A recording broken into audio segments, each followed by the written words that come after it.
கோவை மாநகராட்சிக்கு உட்பட்ட பெரியநாயக்கன்பாளையம் பகுதியில் வடமாநில இளைஞர்கள் தங்கியிருந்த அறைக்குள் காட்டு யானை புகுந்து உணவுப் பொருட்களை சூறையாடிய சம்பவம் பெரும் பரபரப்பை ஏற்படுத்தியுள்ளது. தெக்குபாளையத்தில் திலகராஜ் என்பவரின் வீட்டில் வாடகைக்கு தங்கியிருந்த 4 வடமாநில இளைஞர்களின் அறைக்குள் ஒற்றை காட்டு யானை நுழைய முயன்றது. முழுவதுமாக உள்ளே நுழைய முடியாத நிலையில் யானை தனது துதிக்கையால் அடுப்பின் மேலிருந்த குக்கரில் வைக்கப்பட்டிருந்த உணவை கீழே தள்ளியதோடு அங்கிருந்த அரிசி மூட்டையையும் இழுத்து போட்டு உண்டுள்ளது. உணவு தேடி அறைக்குள் திருப்பிய யானை அங்கிருந்த பல்வேறு பொருட்களையும் கீழே இழுத்து போட்டு சேதப்படுத்தியுள்ளது. அறையில் தங்கியிருந்த வடமாநில இளைஞர் ஒருவர் இந்த காட்சிகளை தனது செல்போனில் பதிவு செய்துள்ளார். இந்த வீடியோ காட்சிகள் தற்போது சமூக வலைதளங்களில் வேகமாக பரவி வருகிறது.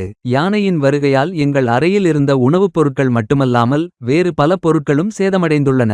நல்லவேளையாக அந்த நேரத்தில் நாங்கள் அறையில் இல்லை என அந்த இளைஞர்களில் ஒருவர் தெரிவித்தார். வனவிலங்கு மனித மோதல் ஒரு தொடரும் சவால். கோவை மாவட்டத்தின் வனப்பகுதிகளை ஒட்டிய பகுதிகளில் கடந்த சில ஆண்டுகளாக வனவிலங்குகள், குறிப்பாக யானைகள் மனித குடியிருப்புகளுக்குள் வரும் சம்பவங்கள் அதிகரித்து வருகின்றன. உணவு மற்றும் நீர் தேடி வரும் யானைகளால் விவசாய நிலங்கள், வீடுகள் சேதமடைவதோடு உயிர்ச்சேதங்களும் ஏற்படுகின்றன. இதனை தடுக்க அகழிகள், மின்வேலிகள் அமைக்கப்பட்டு வந்தாலும் யானைகளின் ஊடுருவல் தொடர்ந்து கொண்டேயுள்ளது.